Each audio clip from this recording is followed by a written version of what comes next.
Hello students, good morning. Welcome back to all of you in the online class of social study provided by Rajasthan Academy Churu.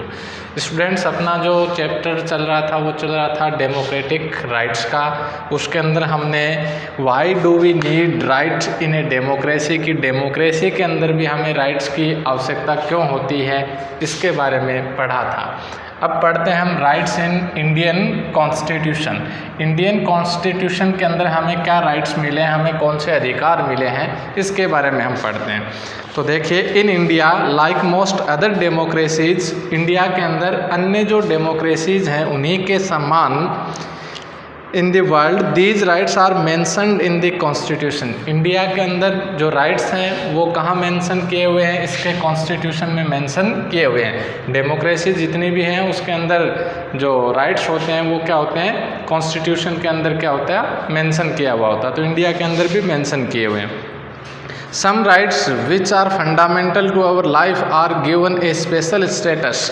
कुछ ऐसे rights हैं जो क्या हैं, fundamental हैं, जो हमारे मूल अधिकार हैं, वो क्या करते हैं, हमें एक स्पेशल स्टेटस प्रदान करते हैं। They are called fundamental rights, और उनको हम मूल अधिकार के रूप से नाम से जानते हैं। It talks about securing for all it's citizen equality, और ये जो फंडामेंटल राइट्स हैं वो अपने सभी जो सिटीजन्स हैं उसकी इक्वलिटी को क्या करते हैं, सिक्योर करते हैं। लिबर्टी, उसकी लिबर्टी को सिक्योर करते हैं। एंड जस्टिस, जो न्याय है उसको भी क्या करते हैं, सिक्योर करते हैं। समानता, स्वतंत्रता और न्याय, इन तीनों बातों का मूल अधिकार का हमें किसके अंदर मिला, अपने कॉन्स्टिट्यूशन के अंदर मिला है। Fundamental rights put this purpose into effect, they are an important basic feature of India's constitution. और जो फंडामेंटल राइट्स हैं वो क्या हैं, अपना इंडियन जो कॉन्स्टिट्यूशन है उसके बेसिक फीचर्स हैं। अब देखिए, हमें कौन कौन से फंडामेंटल राइट्स मिले हैं। हमें फंडामेंटल राइट्स मिला है राइट टू इक्वलिटी, समानता का अधिकार है, प्रत्येक नागरिक को देश में समानता का अधिकार है, तो ये हुआ right to equality. Right to freedom, प्रत्येक व्यक्ति को जीवन अपने अनुसार जीने की क्या है, स्वतंत्रता है, अपने कार्य करने की स्वतंत्रता है, तो ये हो गया right to freedom.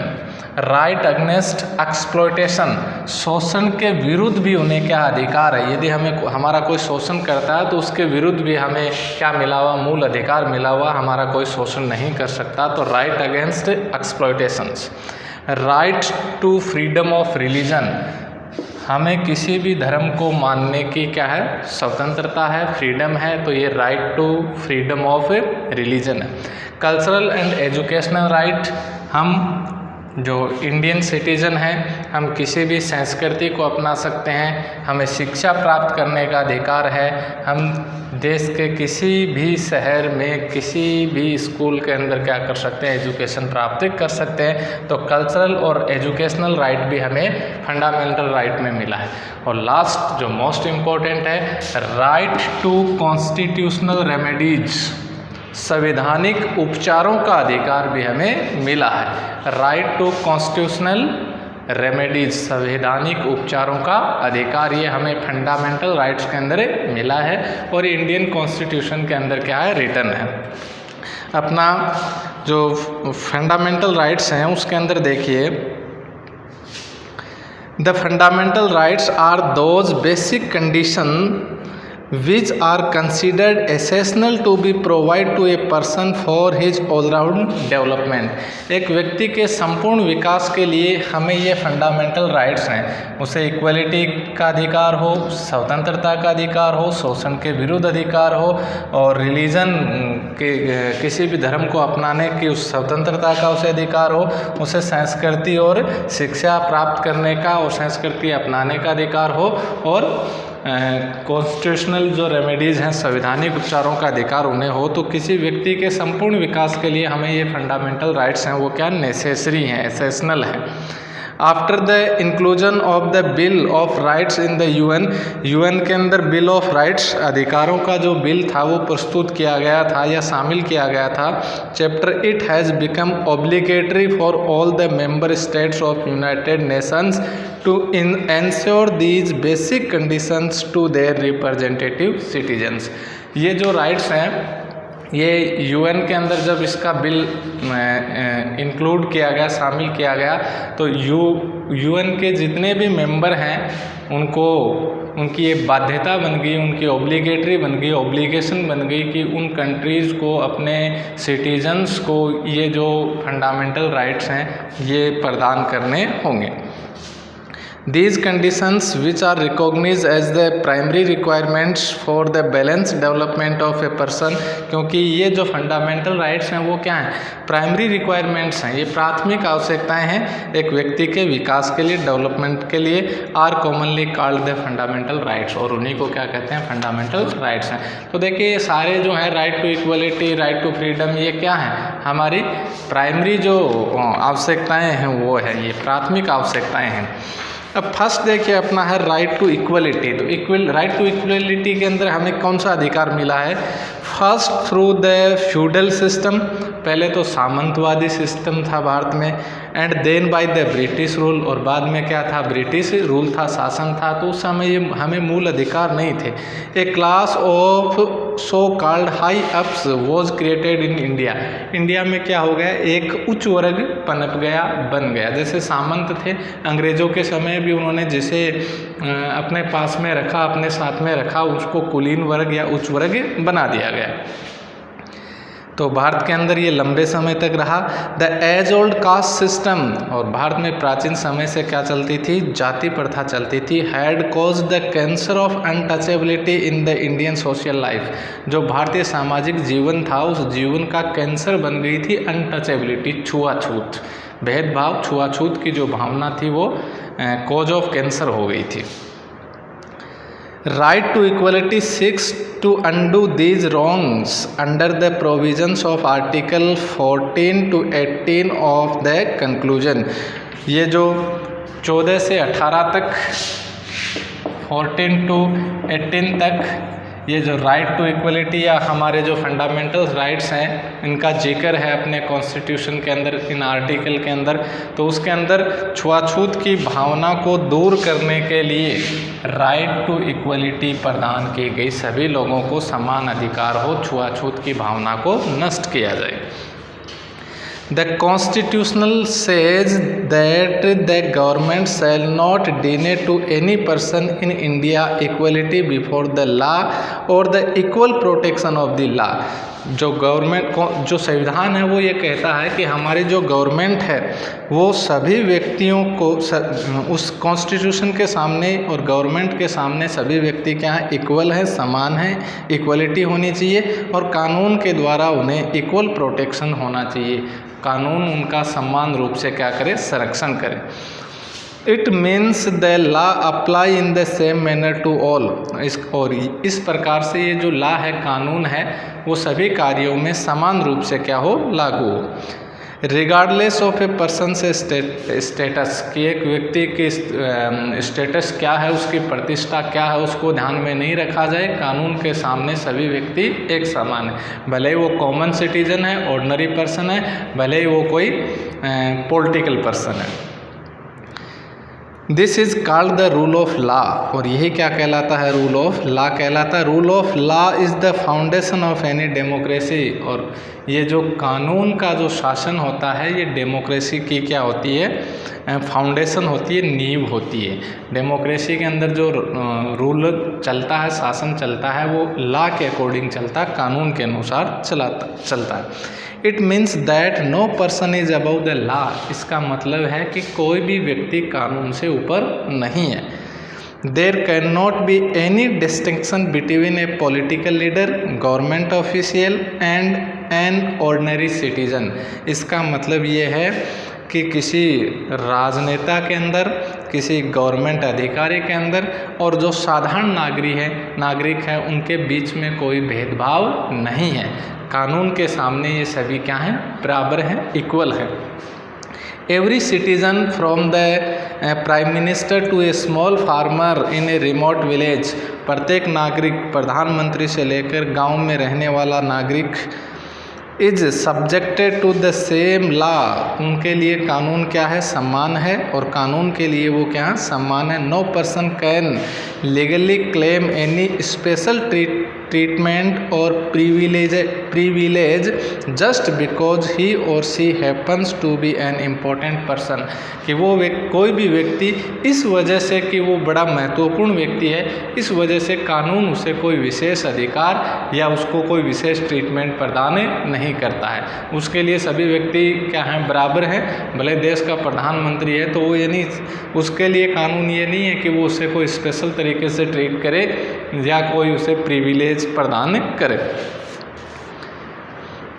For example, उदाहरण के लिए, ए फ्यू ईयर्स एगो, कुछ वर्ष पहले, a former prime minister of the country, एक पूर्व प्रधानमंत्री देश का, lost a court case on charge of cheating, उसके ऊपर चीटिंग का चार्ज लगा करके, धोखाधड़ी का आरोप लगा करके कोर्ट के अंदर केस दर्ज किया गया। The court finally declared that he was not guilty, court ने अंत में ये घोषणा कर दी कि वो गिल्टी नहीं है, लेकिन परंतु as long as the case continued, लेकिन जितने समय तक वो कोर्ट में केस चला, he had to go to the court, तो उसे कोर्ट में जाना पड़ा। भले ही वो राष्ट्र का प्रमुख था, देश का सर्वशाली या सर्वशक्तिशाली व्यक्ति था, लेकिन उसे भी कोर्ट के अंदर जाना पड़ा। गिव एविडेंस और एंड फाइल पेपर्स, उसे सबूत देने पड़े, just like any other citizen, जैसे दूसरे सिटीजन कोर्ट में जाकर के एविडेंस प्रदान करते हैं अपनी न्याय प्राप्त करने के लिए, उसी प्रकार से जो प्राइम मिनिस्टर था उसको भी प्रदान करना पड़ा। इसका मतलब कोर्ट के सामने जो जजेस थे उसके सामने, न्यायपालिका के सामने प्रत्येक व्यक्ति क्या है, समान है। This basic position is further clarified in the Constitution by spelling out some implications of right in equality. जो इक्वलिटी के कुछ अधिकार हैं उनको लागू करके इसको और भी क्लेरिफाई किया गया, स्पष्ट किया गया इस स्थिति को। The government shall not discriminate against any citizen on grounds of religion, race, caste, sex or place of birth.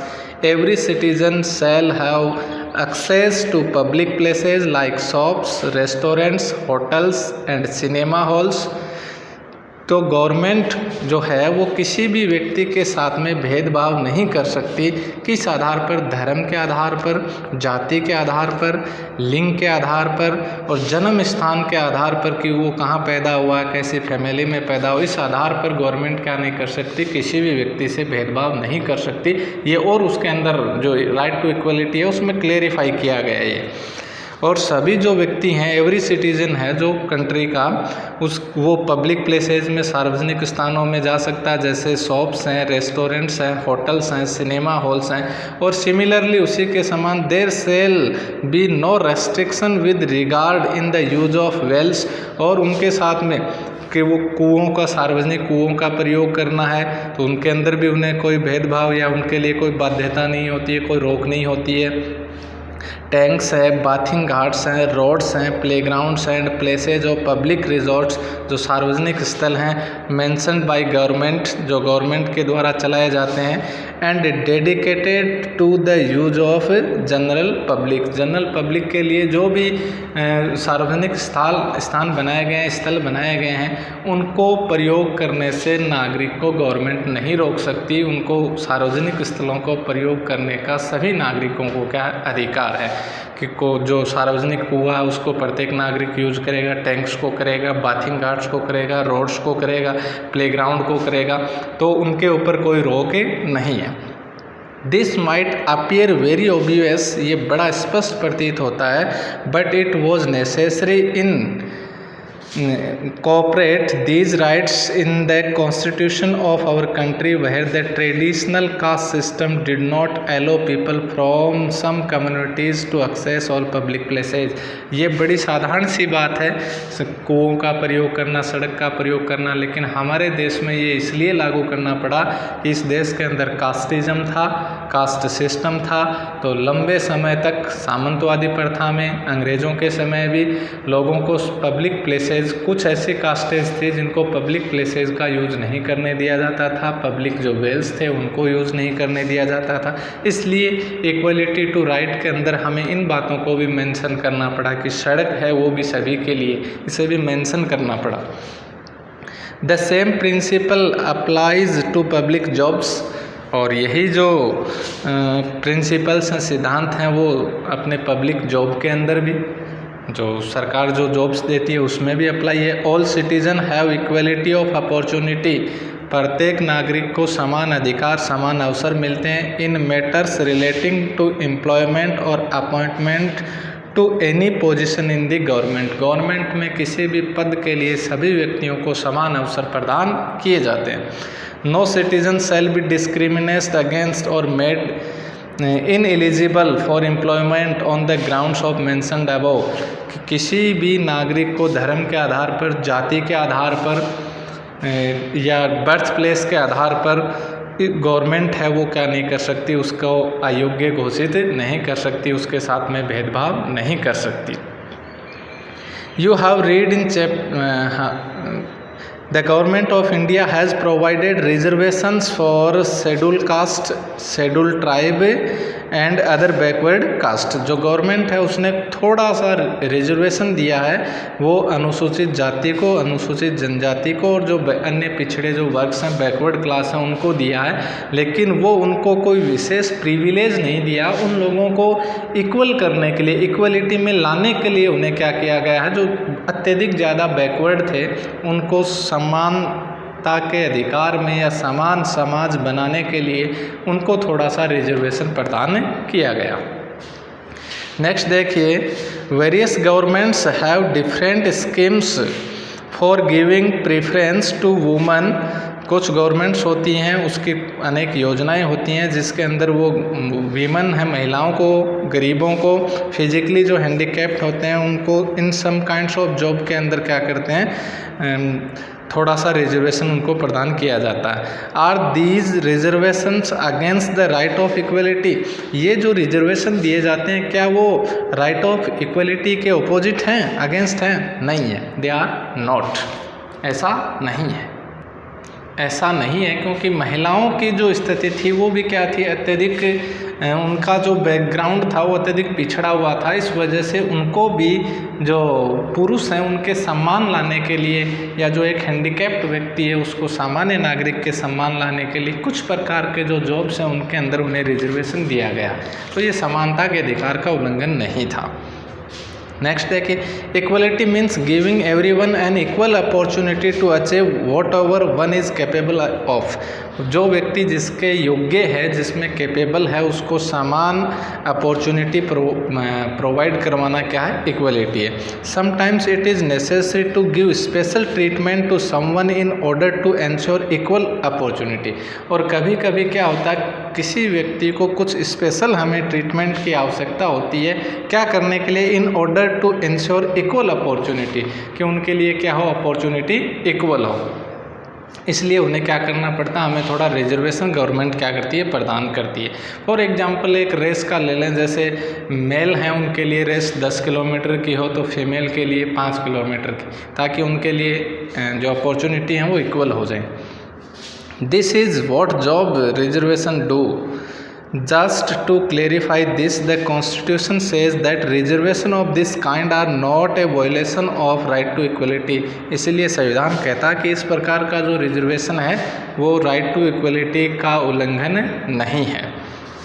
The principle of non discrimination extend to social life as well. और ये जो भेदभाव रहित जो प्रिंसिपल्स है वो extend करता है किसको, सोशल लाइफ को भी, सामाजिक जीवन को भी। The constitution mention one extreme form of social discrimination, the practice of untouchability and clearly directs the government to put an end to it. ये कॉन्स्टिट्यूशन है, इसने गवर्नमेंट को क्या किया है, डायरेक्ट किया, निर्देशित किया स्पष्ट रूप से कि जो छुआछूत की जो पद्धति है उसको क्या किया जाए, समाप्त किया जाए। इसलिए राइट टू इक्वलिटी है वो लागू किया गया, या अधिकार हमें ये प्रदान किया गया। The practice of untouchability has been forbidden in any form, ये किसी भी रूप में क्या होनी चाहिए, फॉरबिडन होनी चाहिए। अनटचेबिलिटी है does not only mean refusal to touch people belonging to a certain caste, और यहाँ पर छुआछूत का मतलब केवल यही नहीं है कि कोई निश्चित कास्ट से कोई व्यक्ति हो और उसके साथ में उसको हम टच नहीं करें। It refers to any belief, ये किसके लिए, किसी भी सिद्धांत के लिए। सोशल प्रैक्टिसेस, कोई भी सामाजिक जो पद्धतियाँ हैं, which looks down upon people on account of their birth with certain caste level, जिस वजह से कि वो उसका जन्म किसी निश्चित कास्ट के अंदर हुआ है, केवल इस कारण से उसकी तरफ हीनता की दृष्टि से लोग देखें, उसको भी समाप्त करना। Such practice denies them interaction with others or to access to public places as equal citizens, और ऐसी जो पद्धतियाँ होती हैं, जो छुआछूत वाली पद्धतियाँ होती हैं, वो क्या करती हैं, पब्लिक प्लेसेज पर जाने के लिए जो सिटीजन्स होते हैं उनको इक्वल राइट प्रदान नहीं करती हैं, इसलिए उसे समाप्त करना क्या जरूरी है। सो द कॉन्स्टिट्यूशन, इसलिए जो संविधान है, मेड अनटचेबिलिटी ए पनिशेबल ऑफेंस, इसलिए छुआछूत को अपने कॉन्स्टिट्यूशन के अंदर एक दंडनीय अपराध माना गया है। Thanks students. जो अपना नेक्स्ट है राइट टू फ्रीडम, वो हम नेक्स्ट वीडियो में पढ़ेंगे।